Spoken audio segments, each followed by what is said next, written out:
You're listening to the Cricket Podcast.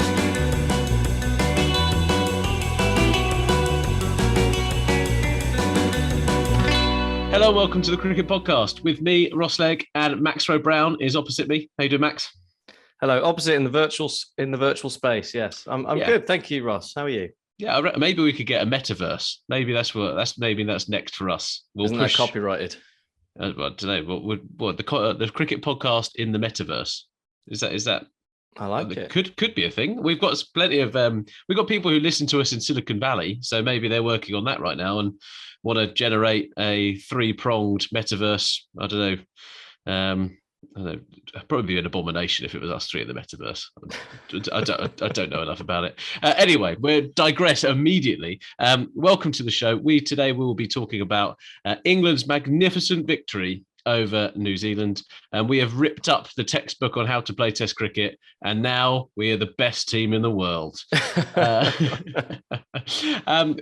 We got to celebrate Jack Leach taking a tempher, Jonny Bairstow just being unbelievable. He is so good right now, and Joe Root just tootling along in the background, just being the enabler for all of it.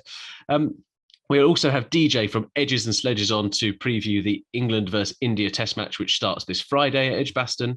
So we're going to cram a lot in, and we're going to aim for a 45-minute to a 60-minute show. So, hopefully you enjoy. And also, we are obviously on Twitter and Instagram at the Cricket Pod, and on patreon.com/the Cricket Pod.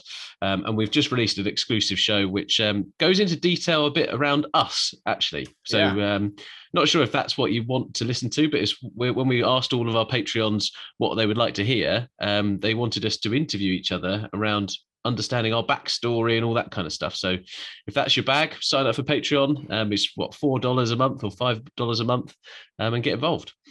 Yeah. Schmaximus. Have you got a match summary? I will do within the next 30 seconds or to a minute. So let's go, shall we? Mm-hmm. The third test between England and India, unfortunately for everyone, got underway at Headingley. It was not where anybody wanted us to be playing cricket, but you make do with what you got, and the people in the crowd made do certainly very well with lots of beer cups in putting together one of the longest beer snakes I have ever seen. But the real action obviously was on the pitch, and as it started, New Zealand won the toss, chose to bat, and for a moment that looked like a poor decision. But once again, the two L's, Mitch and Blund, got together to frustrate England's attack somewhat and put together 329 for their first innings, which looked like a pretty solid score, especially when England took their chance. And well, they showed us all that some things do take a little longer to change than others, as the top order promptly imploded in the face of what must be said was one of the great opening spells by Trent Boult, and backed up by the ever wily Tim Southey. But once England had sort of sorted themselves out, Bairstow and Overton set about sorting out the New Zealand attack and went on a blistering spree of smacking the ball everywhere. And before you knew it, England were under 100 runs behind, still 6 wickets down, and everyone was wondering what on earth they'd just witnessed. Fast forward to England taking a first innings lead. Jack Leach wrapping up the New Zealand second innings pretty swiftly after once again England had run into some L-shaped resistance, and then it was left for England to chase 296, which in the scheme of the last two tests, people would probably got to the point of being like, well, they'll probably do it, and they'll probably do it really quickly, and that's exactly what happened. Ollie Pope scored a nice 80.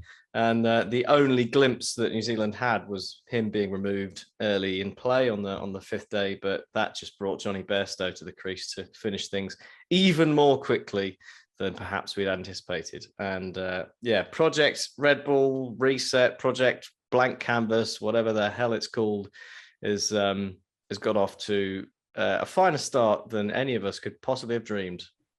Oh, beautifully put, Max. The only bit you did intro it as England playing India, just as the start of your match. Oh.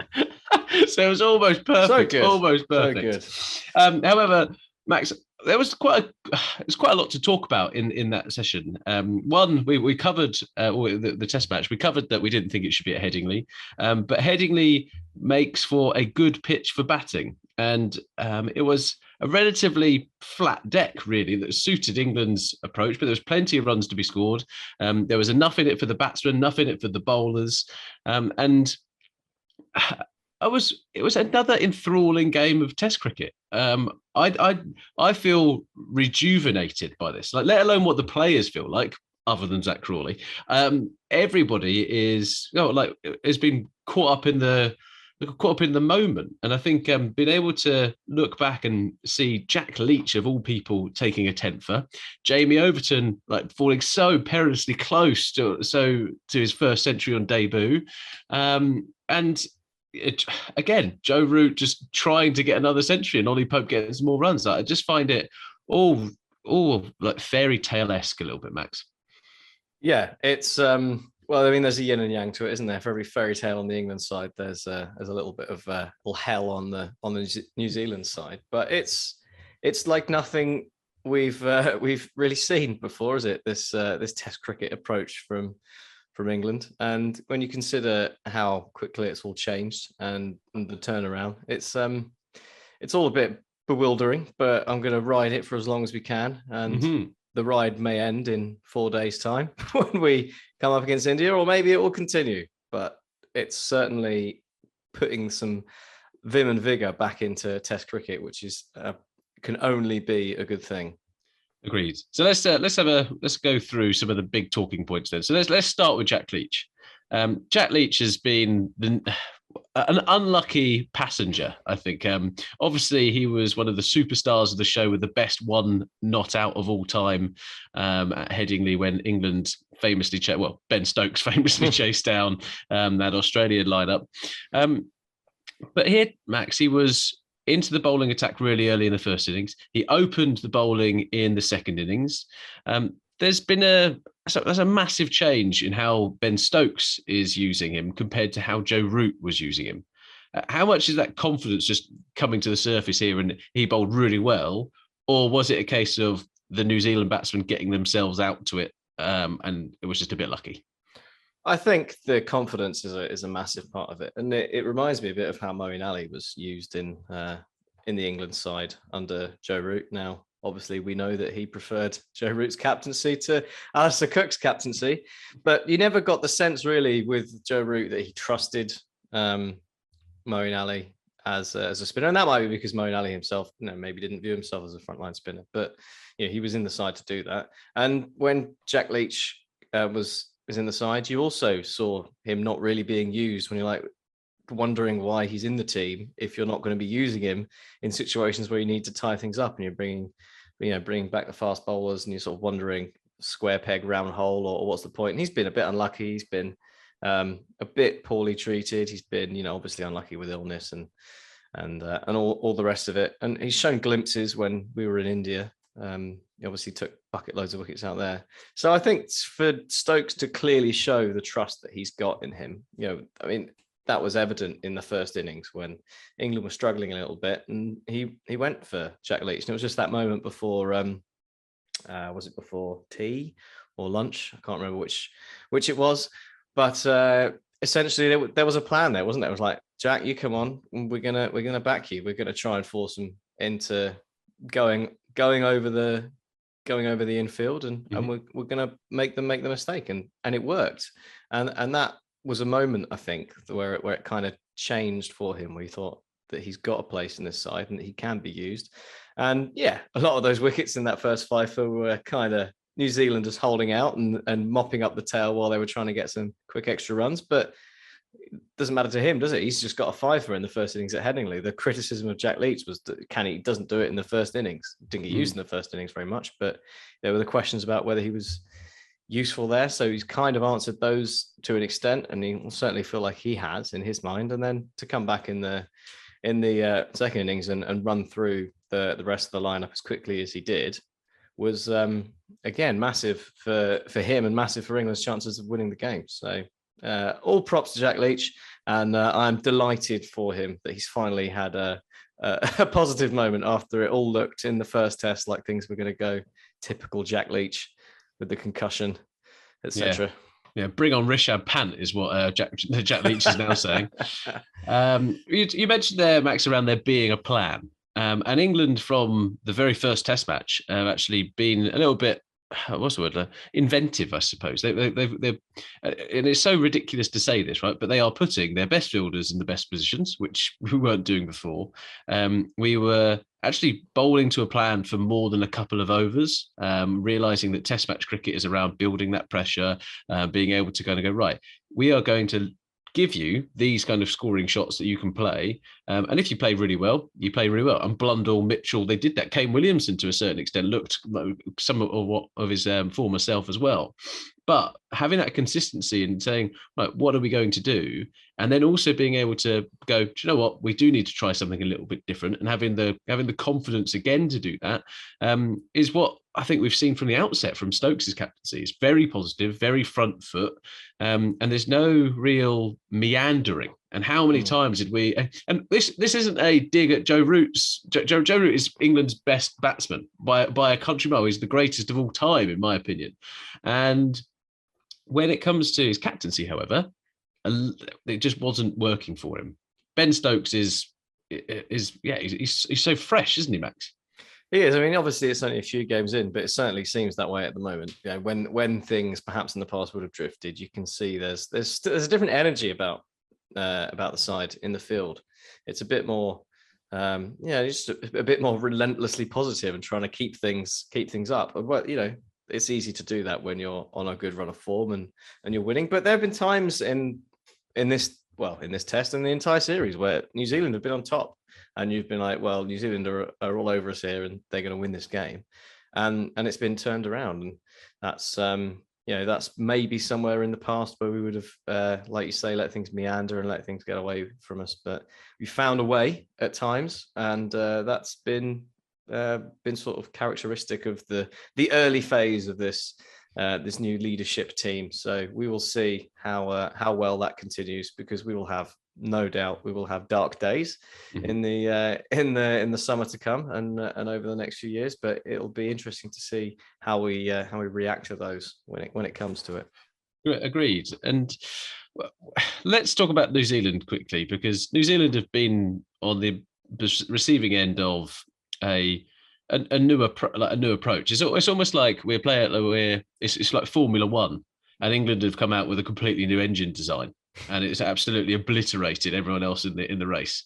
Max, New Zealand seemed a bit shell-shocked. They didn't look like they had an answer to what England were putting out. And I think this was, yes, they have been a bit unlucky. And as much as we joke around England being the best team in the world, etc., it's really exciting. This is you cannot be watching those test matches and sit there thinking, oh, this is an awful way to play. We are taking the best parts of our ODI team and trying to apply it to Test cricket, which is amazing. But New Zealand, they got some big calls wrong, Max. Not like our dear esteemed leader Boris Johnson, who got all the big calls right, as all the right wing media will tell you. Yeah. Not sure even they will tell you that anymore. Well, it's just him. What a prat. But there is a bit, Max, around even basic things like Bracewell. Bracewell, for all intents and purposes, looks like a handy cricketer. Is he, however, your frontline spinner in a three-match test match? In a three-match test series? That is. No, obviously not. I mean, that's this is the thing. I mean, but some of this, I think, kind of feeds into the way England played. And I'd be interested to get your thoughts on England's approach with the bat. From 55 for 6 or whatever it was, England found themselves. But I think it's all linked, because you look at that New Zealand lineup, they've come in with Bolt and Southey, who've played every test and have just come off the IPL.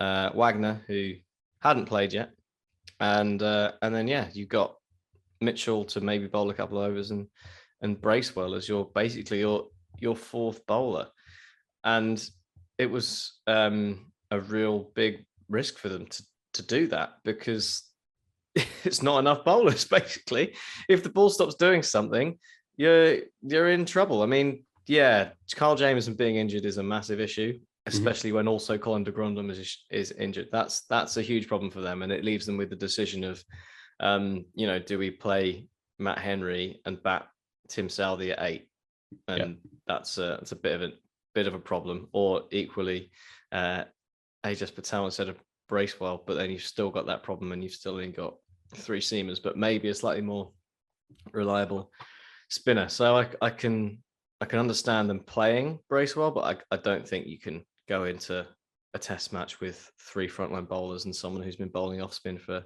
about 2.5 years.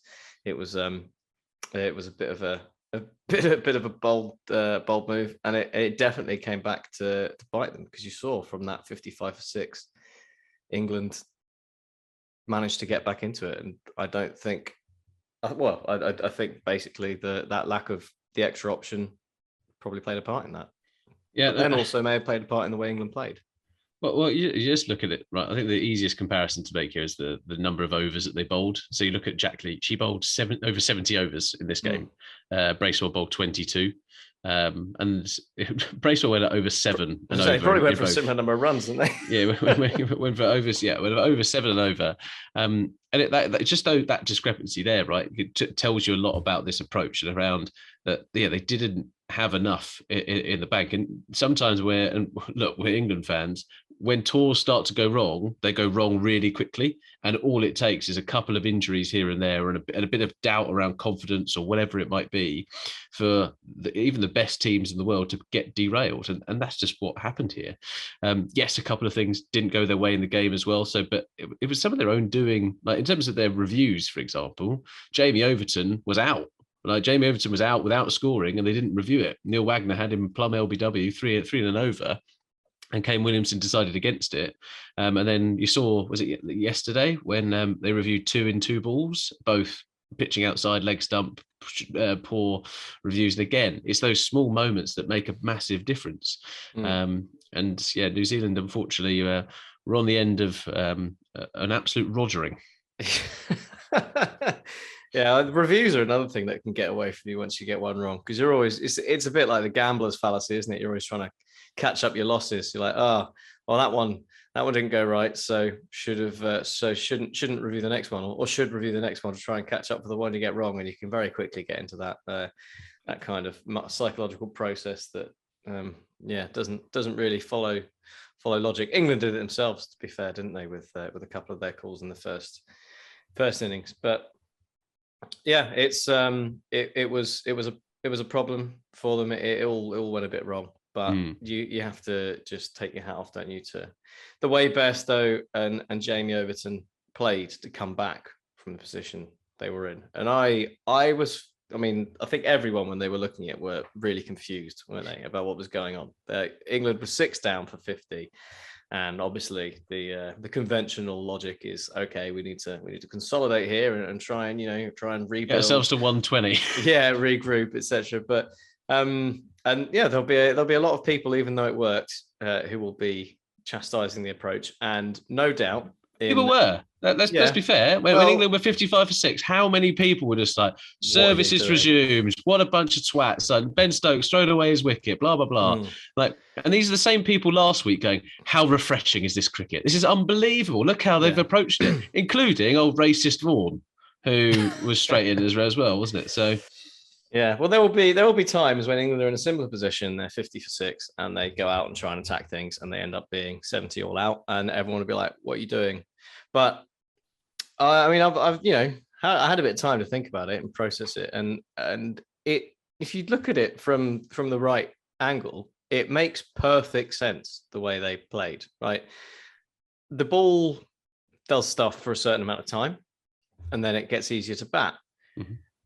And Bairstow and Overton were going, 5.5 and over. And before you knew it, England were nearly at parity with a long time to go before the second new ball. Now, if you do it the conventional way, which is try and rebuild, and then, when the ball gets older, rebuild, get back into the game and maybe get to about 200 behind, then in 10 overs, the new ball's due and you're done, and you've got, you're facing a deficit of 100, 150. But this way, you're giving yourself the best chance of winning the game. It's looking at it almost from a T20 perspective. I mean, when you think about Baz McCullum in charge, that feels like that's where the sort of the approach is coming from. And it's like that being 80 for 5 in the 14th over. And you're like, what are you going to do? You're going to, right, we've got to see out the rest. We've got to make sure we use our 20 overs and muddle our way to 130 and have a 5% chance of winning the game. Or you can go for it, try and get 160, which gives you a much better chance of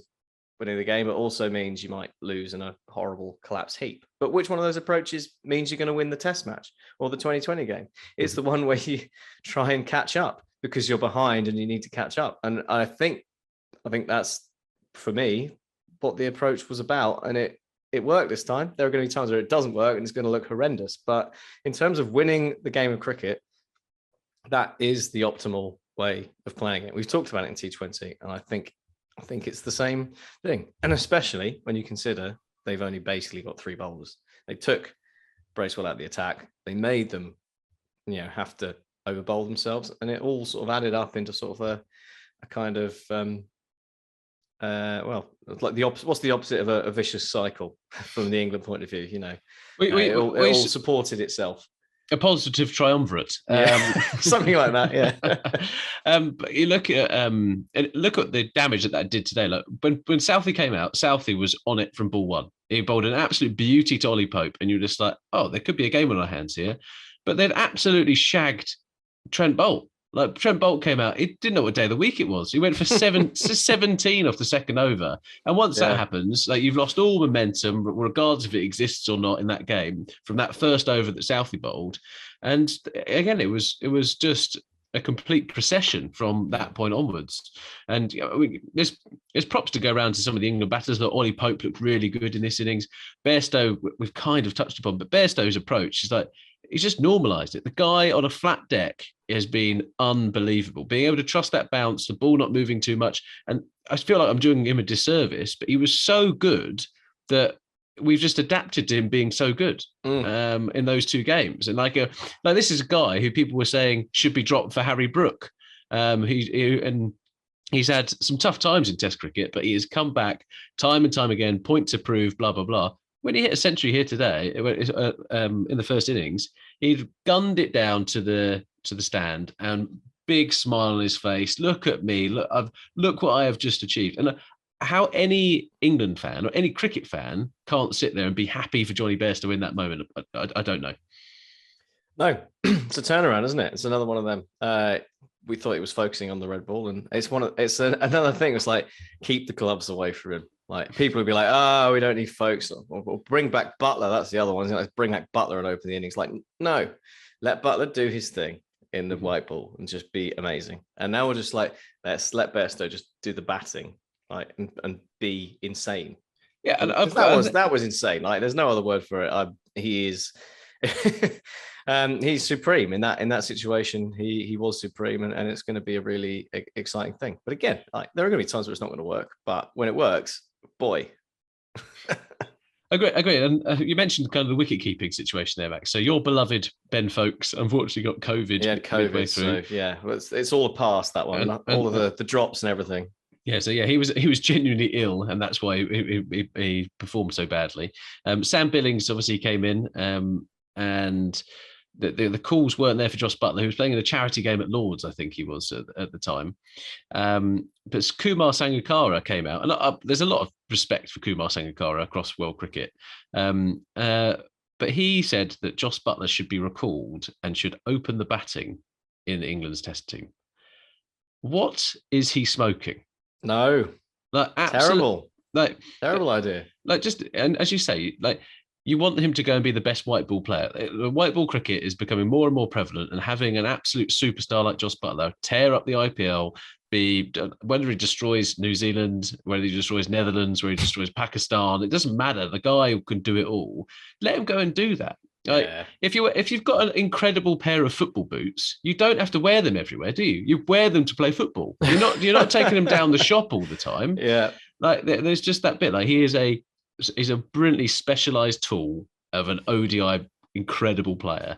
Let him go and do that. And there are people who are better suited. What would be the point? What are we going to gain from that anyway? We're going to be putting someone who's supreme at one thing and making him do something like this, like the football boot analogy, exactly. Like, and we're just basically wasting something. Like it's just utterly pointless. Wait, we saw in that that kind of completely forgets that sort of suggestion, completely forgets that we were 55 for 6 or whatever the score was, because none of our top order had a good enough technique to play Trent Boult in the way he was bowling. Like the balls that they got, the ball Alex Lee's got, there aren't many people who are going to be playing that. Fair enough. Like you saw the look on his face. It was just like, yeah, all right, fair enough.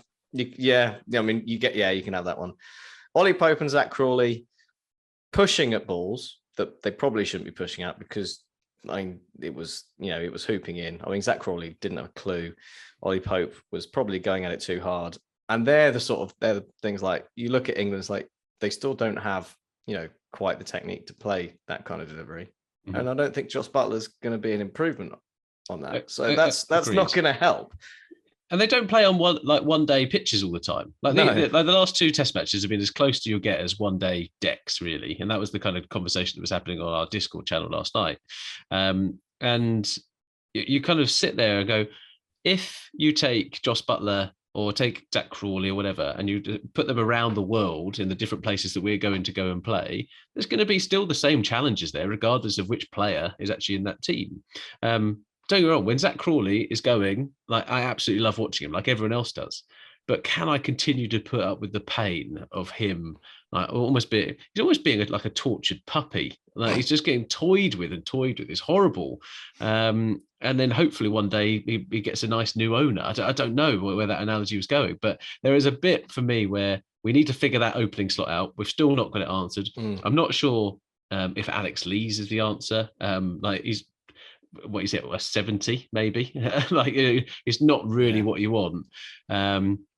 But England have that problem. But that we've just won 3-0. We've just won this test match. Our middle order has absolutely smashed it to bits. The fact that there's some real role definition in that lineup now, with Ollie Pope at 3, who's demonstrated he could do it against some of the odds, but clearly was backed. Bairstow, Joe Root obviously back at 4 where he loves batting. Bairstow has cemented his place for the next 50 years.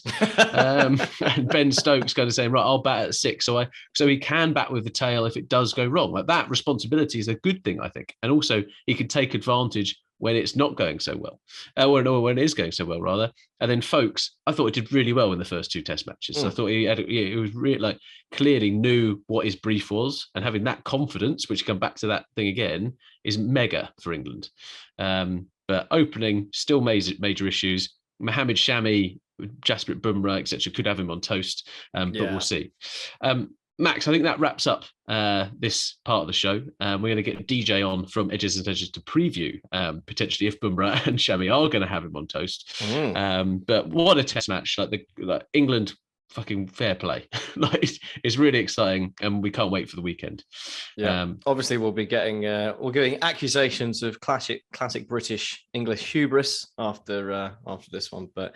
It's been tough, man. It's been a tough 17 tests with our 1 win. So let us have this one, yeah? Right. We will be back after a quick break as we get DJ onto the show. You're listening to the Cricket Podcast.